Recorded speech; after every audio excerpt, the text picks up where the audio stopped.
ಆರಂಭ ಮಾಡೋಣ.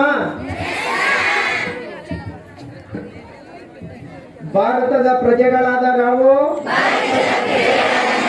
ಭಾರತವನ್ನು ಒಂದು ಸಾರ್ವಭೌಮ ಸಮಾಜವಾದಿ ಸರ್ವಧರ್ಮ ಸಮಭಾವದ ಪ್ರಜಾಸತ್ತಾತ್ಮಕ ಗಣರಾಜ್ಯವನ್ನಾಗಿ ರಚಿಸಲು ಮತ್ತು ಅದರ ಸಮಸ್ತ ನಾಗರಿಕರಿಗೆ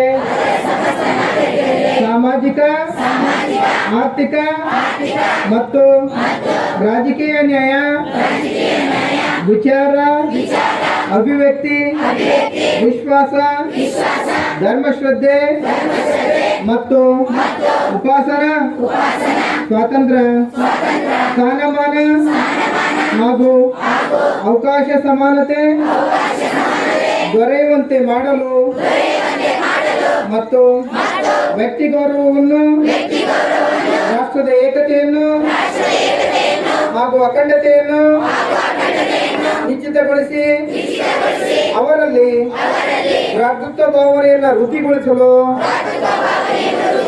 ಶ್ರದ್ಧಾಪೂರ್ವಕವಾಗಿ ಸಂಕಲ್ಪ ಮಾಡಿರುವುದಾಗಿ ನಮ್ಮ ಸಂವಿಧಾನ ಸಭೆಯಲ್ಲಿ 1949ನೇ ಇಸ್ವಿಯ ನವೆಂಬರ್ ತಿಂಗಳ 26ನೇ ತಾರೀಕಿನ ದಿವಸ ಈ ಮೂಲಕ ನಮ್ಮ ಸಂವಿಧಾನವನ್ನು ಅಂಗೀಕರಿಸಿ ನಮಗೆ ನಾವೇ ಅಧಿನಿಯಮಗೊಳಿಸಿ ಅರ್ಪಿಸಿಕೊಂಡಿದ್ದೇವೆ. ಜೈ ಹಿಂದ್.